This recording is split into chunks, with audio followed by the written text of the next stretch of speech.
ये बहुत बड़ी दुखद घटना है। अगर इस देश में देश का नागरिक है और इस देश का अन्न खाता है और इस देश में रहता है तो उस टाइम उसको जो है ना बहुत सीरियस होना चाहिए। ये समय ऐसा नहीं है कि आप इस पर टोल करो। अगर कोई करता है तो मैं कह रहा हूँ वो इससे बड़ा देशद्रोही हो नहीं सकता है। तो इसके ऊपर जो भी बोले, चाहे वो राजनीतिक पार्टियाँ हो, कोई भी बोले, उन्हें बड़े स्टेटमेंट संभल के देना चाहिए, क्योंकि इस टाइम हमारे लिए बहुत बड़ी, हमारे देश के लिए बहुत बड़ी दुख की घड़ी है। अगर मानसिकता के हैं तो मैं तो कहूँगा कि ऐसे को साथ फिर उसी तरह से निपटना चाहिए जिस तरह से वो हमारे देश पे कोई भी आघात हो जाए उसमें बोलने में पीछे नहीं रहते। ऐसे के लिए सरकार को सख्त होना चाहिए। सर, जहां पर तमिलनाडु में एक दुखद घटना सामने आई है कि जिस तरीके से वायुसेना का हेलीकॉप्टर क्रैश हो गया, विपिन रावत को लेकर अभी तक जो हमारे देश के पहले सीडीएस है उनको लेकर पर कट्टरपंथी जो हैं वो लगातार हाहाकार रिएक्ट कर रहे हैं। क्या संदेश दे रहे हैं लोग? सेरिन जी, ये बहुत ही दुखद घटना है। विपिन रावत जो हमारे पहले सीडीएस थे, हमारे पहले, और आर्मी में जनरल के पद पे भी रहे, और मुझे भी जो है ना सौभाग्य मिला था, उनके साथ हमने कुछ दिन नौकरी भी करी है जम्मू कश्मीर में, जब ये हमारे वहाँ कमांडिंग ऑफिसर हुआ करते थे। तो बहुत ही एक अच्छे, एक नेक इंसान थे, और आर्मी के बारे में उनको जितनी उनकी कहा जाए, बहुत ही उनको उसकी चीज़ की नॉलेज और उनकी ब्रीफिंग, जहाँ वो बटालियन को जिस तरह से ब्रीफ करते थे, बहुत ही एक उनके काम में कहीं से कहीं कोई कमी नहीं रहती थी। और उनके साथ जिसने भी नौकरी करी है वो आज दिन तक अपने आप को कहता है कि अवसर तो हमें विपिन रावत साहब ही मिले थे। तो मुझे भी सौभाग्य मिला उनके साथ में काम करने का। तो आज जिस तरह से ये दुर्घटना हुई है, इनका हेलीकॉप्टर जो क्रैश हुआ है, ये कोई मामूली हेलीकॉप्टर नहीं है। ये Mi-70 हेलीकॉप्टर रसिया में निर्मित हेलीकॉप्टर है, और ये हेलीकॉप्टर कोई छोटा पूरा हेलीकॉप्टर नहीं है।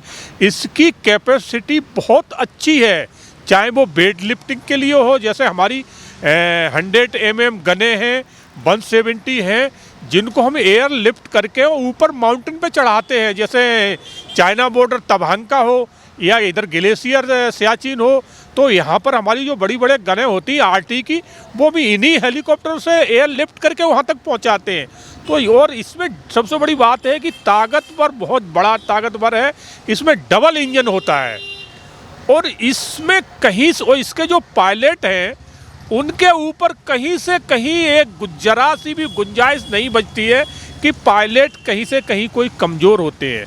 पायलट बहुत ही ओंदा किस्म के पायलट होते हैं इन हेलीकॉप्टरों के। उसके बाद भी आज जिस तरह से ये हेलीकॉप्टर क्रैश हुआ है तो ये जांच का विषय है। मगर सरिन जी, एक तो बात सोचने वाली बात है कि ये हेलीकॉप्टर इतनी जल्दी आसानी से क्रैश हो जाए, ये बात हजम करने लायक नहीं है, क्योंकि इसमें डबल इंजन होता है। ये सिंगल इंजन का हेलीकॉप्टर नहीं है। अगर एक इंजन इसका अगर कहीं खराबी आती है, कोई टेक्निकल खराबी इसमें आती है, तो दूसरा तो काम करता है, मगर दोनों ही इंजन एक साथ जो है ना काम करना बंद कर दें तो ये बड़ी विचारणीय बात है। और मैं आपको एक टेक्निकल बात इसकी और बताना चाहूँगा कि हेलीकॉप्टर और हवाई जहाज, इनमें बहुत, जब अगर हेलीकॉप्टर ऊपर से क्रैश होता है तो वो ये मान के चलिए कि ऊपर से कोई एक पत्थर की सिला आ रही है, बिल्कुल सीधा नीचे आता है। मगर हवाई जहाज की स्थिति ये नहीं होती। जब हवाई जहाज अगर ऐसे इस तरह से क्रैश होता है तो वो उसकी स्थिति मतलब धीरे धीरे डगमग आती है। मगर ये तो जैसे कोई ऊपर से पत्थर की सिला गिरती है ना, वो सीधा धड़ाम से नीचे गिरता है आके। और जब ये वहाँ से, ये क्या है, दिल्ली से गया था, विपिन रावत जी दिल्ली से गए थे, इनके साथ उसमें ब्रिगेडियर रैंक के भी बैठे हुए थे, कर्नल भी थे, और आर्मी के कुछ टेक्निकल जवान भी थे। तो ये करीबन 14 आदमी का इनका स्टाफ था। उसके बाद उस चालक दल अलग था। तो ये जब गए हैं तो बीच में इनको रीफिल करना पड़ा है, फ्यूल लेना पड़ा है। तो वहाँ भी इसकी जांच हुई होगी, क्योंकि हेलीकॉप्टर की, और चाहे वो दूसरा हमारा फाइटर विमान हो, अगर एक जगह से दूसरी जगह जब टेकअप करता है तो पायलट भी उसका निरीक्षण करते हैं, और वहाँ जो इंजीनियर, जो एक टेक्निकल दल होता है, वो पूरा उसका निरीक्षण करता है, ताकि बाद ही टेकअप करते हैं। तो जैसे ही ये रीफिल करके चला है और कुछ ही समय बाद जो है ना ये क्रॉस कर गया है, तो ये बड़ा जांच का विषय है। अब इसमें एक बात जो आती है वो ये है कि इसमें जो हमारा ब्लैक बॉक्स लगा रहता है, ब्लैक बॉक्स में सेकंडों के जो है ना सर्विलांस और जो भी घटनाक्रम होता है वो पूरा जो है ना इसमें सर्विलांस होता रहता है। और पायलट ने जो है ना लास्ट तक की जो है ना जो भी इसमें घटना घटित हुई है वो पायलट ने ब्लैक बॉक्स में सब कुछ नोट कराया होगा। और उससे जुड़ा हुआ जो भी पास में एटीएस होगा, एटीएस में सारी सूचना दी होगी। तो ये जांच में ये सब चीज़ें खुल के आएंगी। और मैं बहुत अहम बात बताना चाहूँगा शेरिन, कि जो इसमें पायलट थे वो पायलट बहुत ही एक उम्दा किस्म के पायलट थे, जिनको भारत जिन पे गर्व करता है वो पायलट थे। तो इन पायलटों ने लास्ट तक अपनी जान की परवाह ना करते हुए उन्होंने भारत की संपत्ति और जो उसमें बैठे हुए लोग उनके लिए लास्ट तक संघर्ष किया होगा। उन्होंने अपने लिए नहीं सोचा होगा, मगर ये सोचा होगा कि इसमें बैठे हुए लोग सकुशल और इस हेलीकॉप्टर को कैसे मैं सकुशल नीचे तक ले जा सकूं, जो दोनों चीज़ों को बचा सकूं। मगर वो इसमें लास्ट तक सफल नहीं हुए हैं, तभी ये घटना घटित हुई है। नहीं, हमारे पायलट कभी तो लास्ट तक लड़ते हैं, फाइट करते हैं। जब उनके हाथ से सब कुछ निकल जाता है तभी इस तरह की घटना बड़ी मुश्किल से वो होने देते हैं। बाकी इसमें कोई गुंजाइश नहीं बची है कि अब ये जांच का विषय है। और ये जांच का विषय अब इसमें आर्मी की कोर्ट ऑफ इंक्वायरी बैठेगी, इसमें पूरा जो है ना एक बोर्ड बैठेगा, बोर्ड पूरी जांच करेगा और ब्लैक बॉक्स वो आएगा वहाँ से। और जो वहाँ पर मलबा गिरा है हेलीकॉप्टर का, उसको पूरा इकट्ठा किया जाएगा, उससे एक एक सबूत जोड़े जाएंगे कि ये घटना किस कारण किस वजह से हुई है और क्यों हुई है।